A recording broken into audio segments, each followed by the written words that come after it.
জুলাই আগস্টে গণ অভ্যুত্থানের সময় মানবতাবিরোধী অপরাধের মামলায় তৎকালীন আওয়ামী লীগ সরকারের কয়েকজন মন্ত্রী সহ ৪৫ জনের বিরুদ্ধে তদন্ত প্রতিবেদন ১৫ অক্টোবর দাখিল করতে তদন্ত সংস্থাকে নির্দেশ দিয়েছেন আন্তর্জাতিক অপরাধ ট্রাইব্যুনাল।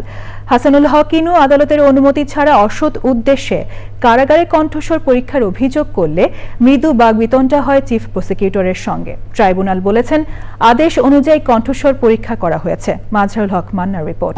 বান্ডেল থাকলে প্রতি সেনমানিতে টাকা বাঁচবে। বিকাশ সেনমানি বান্ডেল কিনে জিতুন প্রতি লেনদেনে। জুলাই আগস্টে গণ অভ্যুত্থানের সময় মানবতাবিরোধী অপরাধের মামলায় তৎকালীন আওয়ামী লীগ সরকারের সাবেক মন্ত্রী আনিসুল হক, আমির হোসেন আমু, কামরুল ইসলাম, অবসরপ্রাপ্ত লেফটেন্যান্ট কর্নেল ফারুক খান, আব্দুর রাজ্জাক, রাশেদ খান মেনন, হাসানুল হক ইনু, কামাল আহমেদ মজুমদার, গোলাম দস্তগীর গাজী ও ডাক্তার দীপু মনি, সাবেক প্রতিমন্ত্রী জুনায়েদ আহমেদ পলক, সাবেক প্রধানমন্ত্রীর 2 উপদেষ্টা সালমান এফ রহমান ও তৌফিক ইলাহি চৌধুরী, সাবেক বিচারপতি শামসুদ্দিন চৌধুরী মানিক এবং সাবেক স্বরাষ্ট্র সচিব জাহাঙ্গীর আলম, সাবেক এমপি সোলাইমান সেলিম, সাবেক আইজি আবদুল্লাহ আল মামুন এবং সাবেক সেনা কর্মকর্তা জিয়াউল হাসানকে আদালতে হাজির করা হয়। শুনানির শুরুতে আদালতের অনুমতি নিয়ে বক্তব্য দেন মামলার আসামি হাসানুল হক ইনু। এই সময় পাল্টাপাল্টি কথা বলে দুপক্ষ। আমার মক্কেল জনাব হাসানুল হক ইনু সাহেবের পক্ষে আমি মাননীয় ট্রাইব্যুনালকে নিবেদন করেছি যে তাকে কারাগারের অভ্যন্তরে তার ভয়েস রেকর্ড করা হয়েছে।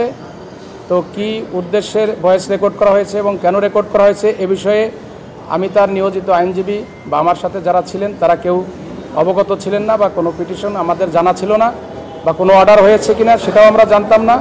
মাননীয় ট্রাইব্যুনাল অনুমতি দিলে তিনি তার বক্তব্য পেশ করেন এবং বলেন যে তার ভয়েস টেস্টের জন্য তার কিছু ভয়েস রেকর্ড করা হয়েছে।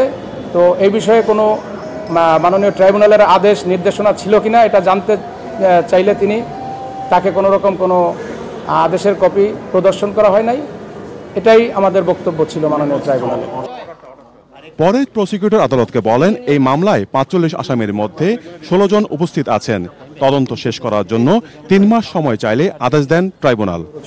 তাদেরকে আজকে ট্রাইব্যুনালে হাজির করা হয়েছিল।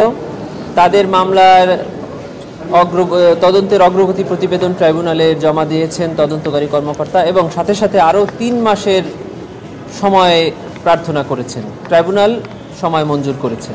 তবে অসুস্থ থাকায় ট্রাইব্যুনালে হাজির করা হয়নি সাবেক মন্ত্রী শাহজাহান খান ও সাবেক আইজিপি চৌধুরী আবদুল্লাহ আল মামুনকে। Mazharul Haque Manna, channel I, Dhaka.